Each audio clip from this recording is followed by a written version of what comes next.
Salut les amis, c'est Rototo, ravi de vous retrouver, j'espère nombreux, en ce long week-end de Pâques pour le 28e épisode de ma série historique consacrée aux avions du jeu War Thunder. 28e épisode au cours duquel, vous l'avez compris, nous allons parler aujourd'hui du chasseur bombardier Hawker Typhoon. Le Hawker Typhoon, sans aucun doute un avion particulièrement marquant de la Seconde Guerre mondiale, est très représentatif de la supériorité aérienne alliée de la deuxième moitié de la guerre, c'est-à-dire dans les années 1944-1945, mais dont les débuts furent extrêmement difficiles. On peut même dire dramatique par certains aspects, au point où cet avion faillit tout simplement ne pas exister, tant les débuts furent laborieux. Avant d'en parler plus en détail, un mot tout de suite sur son constructeur, la firme Hawker Aircraft. Hawker Aircraft était une firme aéronautique qui fut fondée vers le début du siècle, à la fin de l'année 1912, par un pionnier australien de l'aviation, Harry George Hawker qui s'illustra dans différents records, notamment celui du record d'endurance en vol en 1913, date à laquelle il vola pendant plus de 8 heures. Il fut ensuite embauché comme mécanicien et chef pilote dans différentes compagnies avant de créer sa propre firme. Et une firme qui finalement se fit connaître par la construction de différents biplans de bonne qualité, tels que notamment le Dwicker que vous avez ici. Il y avait également un autre biplan connu sous le nom de Woodcock qui fit également parler de lui, et enfin le Cynet. Harry Hawker fut malheureusement pour lui victime d'un accident d'avion à l'âge de 32 ans, après laquelle sa compagnie se restructura pour former le groupe Hawker Siddeley, qui fut notamment à l'origine de la construction d'un autre avion dont nous avions déjà parlé, j'ai nommé le Hurricane. Et dans les années 1937, la firme Hawker, comprenant que cet avion commençait à vieillir, lança le projet Typhoon en vue de le remplacer en tant qu'intercepteur. Mais malheureusement, très rapidement, le Typhoon fut victime de nombreux problèmes de conception initiaux, en particulier dans sa structure arrière, qui posait un certain nombre de problèmes de faiblesse, mais également dans sa surmotorisation. En effet, le Typhoon était équipé d'un très puissant moteur de type Napier-Sabre de 2230 chevaux, qui lui assurait une très grande puissance, mais qui malheureusement faisait que l'avion avait de gros problèmes de couple au moment du roulage et de l'accélération pendant le décollage, et cette puissance, cette surmotorisation rendait ces derniers extrêmement délicats. Tant et si bien que les manœuvres de décollage et d'atterrissage étaient extrêmement délicates, difficiles, et de nombreux pilotes, lors des premiers essais en vol ou même lors des premières missions, furent victimes de graves avaries et de grosses difficultés à l'atterrissage. Il fallait en plus ajouter à cela l'énorme radiateur si caractéristique de cet avion que l'on trouve sous le bloc moteur, qui faisait que l'avion avait tendance à basculer lors des atterrissages, y compris dans les atterrissages forcés. Et toutes ces difficultés rendèrent le Typhoon extrêmement dangereux pour les pilotes et lui valurent une réputation absolument désastreuse. Alors en fait, le problème était surtout dû au fait que l'avion n'était tout simplement pas au point au début de sa carrière, mais que le gouvernement, sous la pression de la guerre, insista pour que l'on le mette en place le plus rapidement possible, au détriment des malheureux pilotes qui l'utilisèrent. C'était malheureusement dû à l'effort de guerre et à la pression que la Luftwaffe faisait peser sur l'Angleterre, mais Hawker continua néanmoins ses efforts et les défauts techniques furent progressivement résolus. À force de travail, on finit par y parvenir, et son gros point fort était évidemment au départ son armement, notamment dans la première version 8 mitrailleuses de 7.7 qui lui assurait une très grosse puissance de feu par rapport aux avions existants à cette époque, et surtout bien sûr dans la deuxième version de ces 4 canons de 20 mm qui lui assuraient une puissance de destruction considérable, qui fit beaucoup parler de lui. Après la bataille d'Angleterre, donc les Anglais et les Allemands se livrèrent à des opérations de bombardement à court rayon d'action, notamment sur les îles proches du littoral. Et pour faire face à ces missions de bombardement des deux côtés, les Anglais décidèrent de mettre en place un véritable réseau de défense constitué de nombreux aérodromes, à partir desquels les chasseurs étaient chargés d'intercepter les chasseurs bombardiers ennemis qui les attaquaient au-dessus de la Manche. Et dans ce domaine, le Typhoon était extrêmement performant une fois débarrassé de ses défauts de jeunesse, et il assurait une totale surclasse des appareils ennemis, essentiellement à basse altitude. C'était le meilleur chasseur de son temps et aucun appareil allemand ne pouvait rivaliser contre lui à cette distance, à cette altitude, pardon. Et sa grande puissance de feu lui a permis d'avoir d'énormes succès dans les premiers temps, en tout cas sur la partie défensive. Il était également évidemment très performant dans les missions d'attaque et de supériorité aérienne, mais au début de la guerre évidemment il était essentiellement, encore une fois, sur la partie plutôt défensive. Par la suite, l'Angleterre commença à reprendre la main et des opérations de préparation de débarquement furent mises en place, et le Typhoon fut extrêmement important, notamment dans des missions d'attaque au sol, en particulier pour procéder au nettoyage du réseau de DCA ennemi. Et également dans des missions d'attaque contre des aérodromes de la Luftwaffe où il était extrêmement performant pour s'attaquer au réseau ferroviaire, pour s'attaquer à la ligne logistique des Allemands, pour pouvoir également procéder à des missions de destruction des postes avancés de surveillance, notamment en ce qui concerne les postes radars. Vous savez que les Anglais disposaient, étaient précurseurs en la matière, avec un très très grand réseau de repérage aérien, mais par la suite les Allemands évidemment ont rattrapé leur retard et les Anglais ont compris très vite évidemment l'intérêt qu'il y avait pour eux de détruire ces réseaux et d'assurer une supériorité aérienne en vue du débarquement. Un autre domaine dans lequel le Typhoon était évidemment très réputé était le bombardement tactique. On a vu à l'instant que sa grande puissance de feu lui permettait des opérations de mitraillage au sol, mais il était évidemment pas seulement chasseur, il était également bombardier, et sa grande motorisation lui permettait d'emporter une charge d'explosifs très importante pour un chasseur. On arrive à des niveaux de l'ordre d'une tonne de bombes. Une tonne de bombes, ce qui est effectivement quelque chose de très performant quand il s'agit de faire des frappes de type chirurgical d'une certaine manière, hein.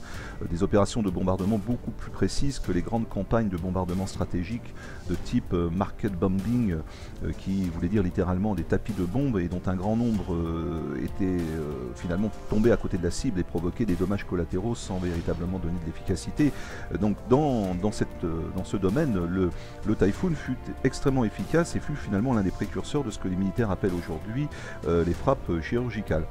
Enfin, s'il y a un domaine dans lequel le Typhoon s'est fait particulièrement remarquer, c'est surtout l'utilisation des roquettes air-sol. En effet, les Typhoon ont été équipés très vite de ce type d'armement et se sont distingués comme véritablement des chasseurs de chars, un peu comme le Ilyushin IL-2 Shturmovik qu'utilisaient les Russes dans ce domaine et dont nous aurons l'occasion de parler bien sûr quand nous aborderons les avions soviétiques de deuxième génération. C'est en grande partie grâce à cette puissance de feu que les Panzer-divisions allemandes furent réduites à l'impuissance lors de la campagne de Normandie et même plus tard lors de l'offensive des Ardennes que les Allemands avaient tenté de lancer et qui fut complètement mise à mal grâce à la supériorité aérienne retrouvée par les Alliés, et les Allemands avaient tenté une opération de contre-offensive en pensant que le mauvais temps leur donnerait gain de cause, et malheureusement pour eux le temps s'est éclairci et les Alliés ont finalement repris la main. Donc nous aurons l'occasion, vous le savez, dans la deuxième partie de cette vidéo d'aborder la mise en situation du Typhoon. On va donc s'arrêter tout de suite pour la partie historique et on se retrouve comme d'habitude dans la deuxième partie pour la mise en situation de type action du jeu. Voilà, on se retrouve tout de suite les amis. Voilà les gars, comme convenu, on se retrouve pour la partie simulation, comme pour chacun des épisodes de ma série. Petite précision, là j'avais déjà fait 2 vidéos de simu et je me suis aperçu que malencontreusement j'avais paramétré mon logiciel de capture vidéo pour couper le son micro et le son environnement, puisque j'avais fait une première partie simu avec un montage, donc il fallait que je coupe pour faire le nécessaire au niveau du montage, et j'ai complètement oublié de le remettre ensuite quand j'ai voulu faire la partie simu qui elle est enregistrée en direct, et du coup je suis bon pour tout recommencer. Bon, pas très grave, ça ce sont les aléas de la vidéo quand on débute. Je disais, nous passons sur la partie simulation et nous allons donc commencer par la première version du Typhoon, c'est-à-dire le Typhoon MK1A, équipé de 8 mitrailleuses de 7.7 et de 2 bombes de 500 kg chacune sous les ailes. Donc c'est un avion deuxième génération. Les 8 mitrailleuses 7.7 c'est costaud, mais c'est quand même pas ultra puissant. Et on va très certainement se retrouver confronté à des joueurs expérimentés et dotés d'avions très puissants. Donc ça risque d'être assez rapide, d'autant plus que je ne suis pas en super forme ce soir, non pas que je sois grippé ou quoi que ce soit, mais j'ai passé pas mal de temps sur la vidéo aujourd'hui, après une dure journée de semaine, donc c'est vrai que cette nouvelle forme est plus sympa, mais elle demande plus de travail, plus de temps, donc bon, après à la longue à force de m'y faire, je pense que je progresserai et que j'irai plus vite, mais voilà. Donc du coup, ça s'en ressent un peu dans ma performance du jeu. Ensuite, nous passerons sur le Typhoon deuxième version, deuxième génération si on peut dire, le MK1B LET, équipé cette fois de 4 redoutables canons de 20 mm et de 2 paniers de 4 roquettes de 76 mm. Donc 8 roquettes en tout. Dans la vidéo que j'avais fait juste avant et que je vais être obligé de refaire, j'avais eu à cœur justement d'utiliser des roquettes, ce que je n'utilise pratiquement jamais en jeu, mais que je voulais absolument utiliser pour la vidéo, parce qu'il me semble que c'est vraiment l'armement révélateur historiquement du Typhoon. Donc on va pas discuter outre mesure, on va lancer la bataille immédiatement. Je voulais vous faire aussi un grand merci pour vos commentaires toujours aussi sympathiques. Je sais que je le dis à chaque fois, mais c'est vrai néanmoins. On dit souvent que les gens sur internet sont imbuvables, ils ont tendance à critiquer tout et n'importe quoi, mais en l'occurrence, moi j'ai toujours eu de très bons commentaires, de très bonnes relations avec toutes les personnes qui m'ont contacté. Donc merci encore pour votre soutien et votre fidélité. Autre chose aussi, merci pour l'aide que vous m'avez apporté dans mes réglages. J'avais des petites difficultés dans mes réglages précédemment, j'en avais parlé dans mon dernier épisode, qui était l'épisode 27 je crois. Et j'avais des petits soucis pour retrouver mes commandes de caméra. Il y a plein de joueurs et d'internautes qui m'ont répondu et bah, je les en remercie encore, vraiment du fond du cœur, ça m'a bien aidé. J'ai pratiquement tout retrouvé maintenant, donc c'est parfait. Par contre j'ai un petit souci, j'ai un gros problème de lag. Je pense que ça vient de mon logiciel de capture vidéo qui ralentit considérablement le système, et étant donné que le jeu est déjà en qualité graphique peut-être pas maxi mais pas loin je crois, je pense que ça me pose quelques petits problèmes. Alors du coup ça se ressent aussi dans le jeu, c'est à dire que si je joue pas très bien, c'est en partie du fait de ma médiocrité, ça c'est certain, mais c'est aussi en partie du fait de ma fatigue et du fait de ce lag qui me pose pas mal de soucis, notamment dans la précision de mes tirs. Voilà, je sais que on a tous des excuses qui valent ce qu'elles valent, mais en néanmoins c'est vrai que j'ai ces difficultés et je tenais à le dire, mais je pense que d'ailleurs vous allez remarquer probablement en l'image. Bon, quoi qu'il en soit, nous avons du monde qui s'approche. Pour l'instant, je ne m'approche pas outre mesure, je reste un petit peu en observation. Qu'est-ce que nous avons? Il y a un Typhoon devant nous, un Yak 7, il y a un Yak 9 plus bas, qui est en train de prendre en chasse deux de mes ailiers, je crois. On va essayer de voir si on peut l'intercepter. Serait-ce possible? Serait-ce possible alors? On m'a dit que tu m'aimais encore. Ouais, alors on va peut-être y arriver là. Il a fait... Ah oui, j'ai un peu de mal à manœuvrer. C'est vrai que je dis toujours que ça n'est pas un Spitfire. Bon, je me suis totalement ramassé dans ma manœuvre. On a quand même le Typhoon là, qui est prenable. Alors je me concentre 2 secondes parce que... Hop.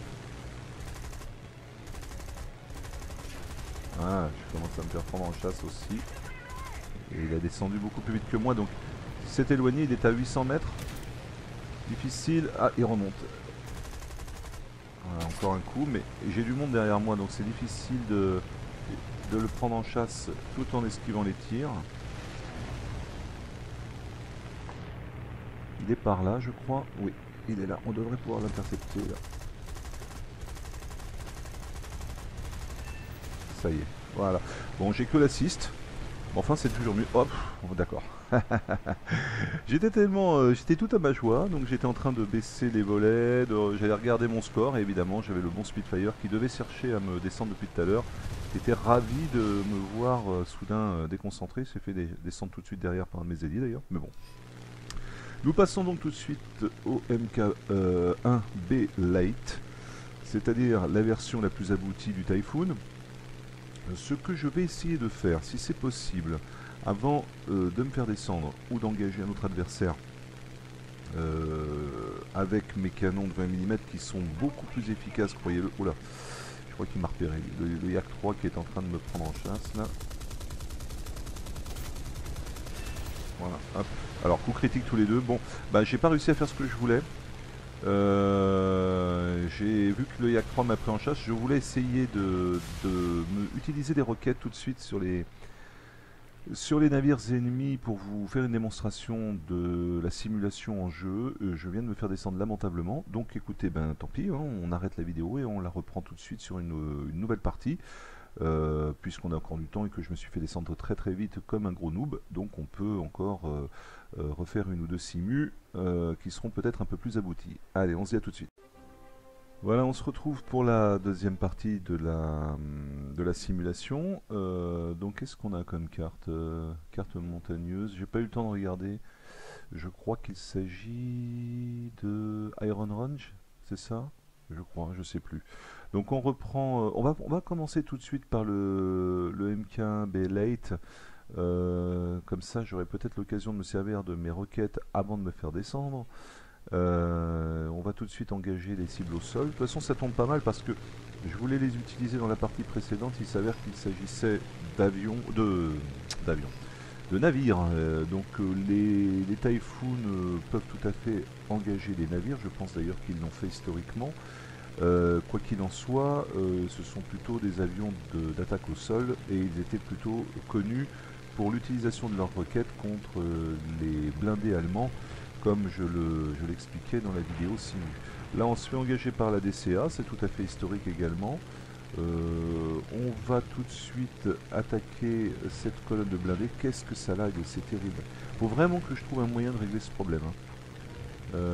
C'est vraiment pas évident de jouer dans des conditions comme ça. Alors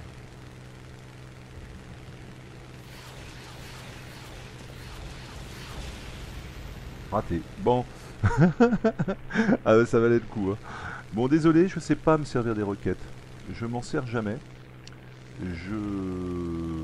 Alors d'ailleurs oui, si vous voulez me donner des leçons dans l'utilisation des roquettes, n'hésitez surtout pas.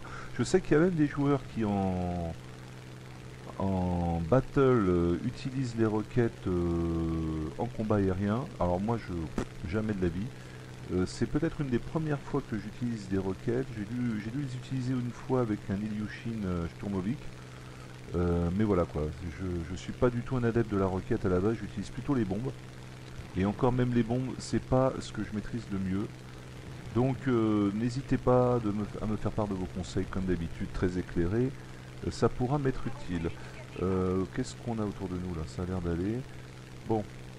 Bah écoutez, on va engager l'ennemi en attendant que les roquettes rechargent. Mais les roquettes elles mettent un bon moment à recharger. Regardez, il faut à peu près 6 minutes pour recharger ces roquettes. Et en plus là je suis un petit peu isolé, j'ai l'impression. Ça risque de pas être évident. Y a qui là? Y a quoi? Non, pour l'instant il se passe rien. Ça risque d'être un petit peu mou en termes d'action, j'ai l'impression, hein, les amis. Je suis désolé, mais... Ah, alors voilà, j'ai un Yak 9 là qui se présente, qui serait éventuellement prenable. Ouais, ça devrait être faisable, mais si je me fais pas engager par un de ses potes. Le Yak 9... Ah, il m'a vu, il m'a vu. Il m'a vu, il m'a vu. Ouais, je l'ai eu. Je l'ai eu, mais il m'a bien touché aussi à l'empennage. Donc là je vais avoir un gros souci les gars, parce que il a touché à la queue de l'appareil, ce qui fait que, évidemment, très difficile à contrôler. Ouais bon bah de toute façon je vais me faire dégager, voilà. Un P51, mais de toute façon je pouvais rien faire, hein. J'aurais pu tenter éventuellement de rentrer péniblement à la base, mais c'était peine perdue. Donc voilà, et bah écoutez, on va passer tout de suite à l'autre Typhoon de première génération, le MK1A. Dommage pour les requêtes quand même, j'aurais bien aimé vous faire une démo. En plus, c'est vrai que je les avais utilisés en vol test pour me donner un ordre d'idée. Et bah ouais, quoi, je m'en étais pas si mal sorti que ça. Et en fin de compte, c'est plus facile effectivement quand on est en test que quand on est en bataille réelle, même si c'est de l'arcade. J'ai beaucoup de mal avec ce lag, je vous assure que ça me déconcentre énormément. Il faut vraiment que je trouve une solution. Je vous donnerai le type de logiciel que j'utilise dans la description de la vidéo, si ça vous intéresse. Et vous me direz, s'il y en a qui le connaissent, de quelle manière on peut éventuellement résoudre ces problèmes de lag, si toutefois ça vient bien du logiciel de capture vidéo. Enfin, compte tenu du fait que ça ne le fait pas quand je prends pas de vidéo, je pense que ça peut venir que de là. Allez hop, lui je pense qu'il est mort, voilà. Assistance destruction. Non mais lui il était en parfaite position pour se faire descendre. Je suis un petit peu dégoûté, j'aurais préféré avoir la victoire quand même, mais bon. Bon, une assistance c'est encore mieux que rien. Personne derrière nous, qu'est-ce qu'on a là le IR2 il est un petit peu trop en hauteur. Ça me gêne un peu. Ah on dirait qu'il va m'engager, j'ai l'impression, non? Ouais, je sais pas. On va le laisser passer en dessous de nous, tout en surveillant. Ouais, il est en train de plonger, parfait. On va le laisser nous dépasser, et hop. On va descendre tout en prenant la vitesse, mais il est déjà engagé par IAC 9, un de mes potes. Bon, c'est pas grave, il se présente bien pour moi là.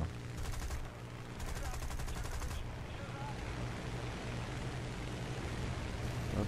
Oh, il y a du monde, hein. Je vais encore m'en tirer avec une assist.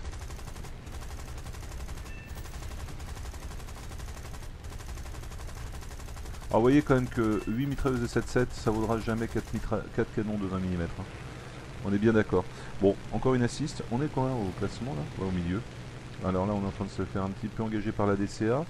Je peux vous faire un petit bombing si vous voulez. Qu'est-ce qu'il y a? Est-ce qu'il y a du... Non, il n'y a pas de DCA dans le coin. Pourtant j'ai pris des tirs, mais je pense que mes collègues s'en sont chargés. On est un petit peu loin des cibles au sol. Il y en a une qui est très loin, j'ai pas envie d'y aller. Les autres, ben écoutez, ils sont bien couverts par l'équipe adverse, donc on va peut-être faire attention quand même. Il y a un A6M2 en bas, mais ça vire très bien les A6M2, donc je vais quand même faire attention dans ce que je vais entreprendre. Il y a un KI-43 qui est encore plus près. Le A6M2 s'est fait descendre, le KI-43 est en train d'engager le KI-84 de mon équipe. Je vais peut-être pouvoir l'avoir lui, attendez, bougez pas. Ouais, je pense que ce serait peut-être faisable.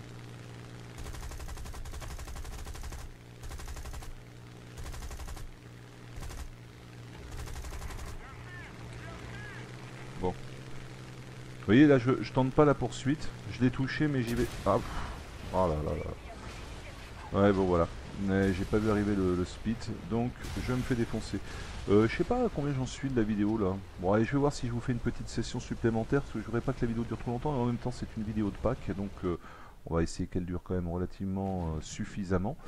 Il faut savoir qu'il va y avoir un gros temps de téléchargement également à prévoir, donc bon allez, je coupe cette session et je vous en fais une petite rapide là tout de suite. Et voilà les gars, on est de retour, donc allez, pour la dernière session de la partie simu, carte Grande-Bretagne, ça valait le coup. Ça valait le coup de persister. On se retrouve sur une map tout à fait de circonstance. Entre temps, je suis allé regarder, je me souvenais plus du nom du logiciel que j'utilisais pour. Donc, je vous parlais de mes problèmes de lag. Il s'agit du Action Minilis.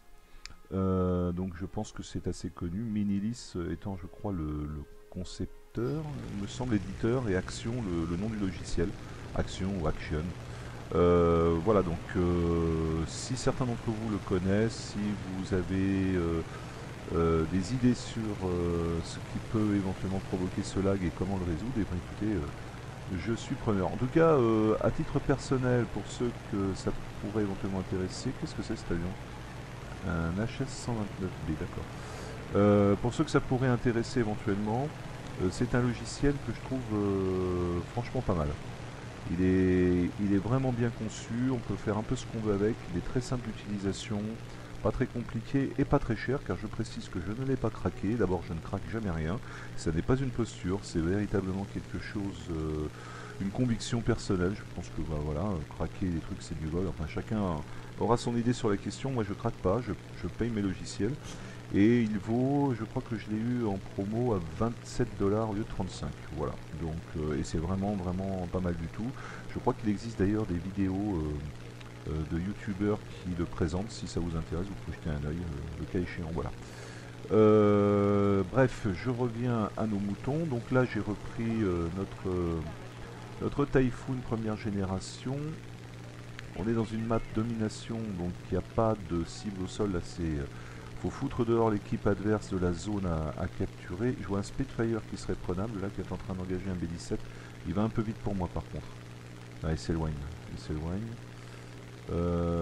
Niveau vitesse, pourtant le Typhoon c'est pas trop mal, hein. Avec son gros moteur on va allègrement aux alentours de 473 km/h, c'est pas mal, mais c'est pas suffisant. Est-ce que je peux l'avoir le F90 là? Oui, on dirait que oui, on dirait que oui, on dirait que oui, on dirait que oui. Ah. Allez, ah. Ouais. On a fait une petite manœuvre d'esquive, pas mal du tout. Mais ça ne sera pas suffisant. Bon, encore une assist. Oh non, j'en avais un au cul. Qu'est-ce que j'avais? Oui, un Spitfire, d'accord. Et alors, si je m'éteins pas, et je pense que je ne vais pas m'éteindre, c'est la fin des haricots, les gars. Ouais, bah voilà. Ah, ça, c'est quand même assez pénible. Ces avions qui s'enflamment très facilement. Je voulais vous en parler d'ailleurs. Bah, j'en profite, hein, du coup, je profite de l'occasion. Alors, je sais bien que selon les munitions qu'on utilise, etc., etc., je trouve néanmoins qu'ils ont une tendance à s'enflammer très très facilement. C'est un peu comme, vous savez, le problème du pilote qui tombe inconscient, enfin quand le pilote se fait buter, quoi. Ça, j'avoue que c'est assez pénible. Je trouve que c'est assez fréquent. Alors, il faut savoir qu'historiquement, il y avait quand même des avions qui étaient relativement blindés, avec des réservoirs auto-obturants. Bon, voilà, quoi, ça crame pas forcément comme ça. Et puis, je pensais qu'il y avait quand même des moyens pour éteindre l'incendie quand votre avion prend feu. Ça arrive pourtant de temps en temps. Je me souviens sur la vidéo Beaufighter, on avait réussi. Attention, il y a que 9.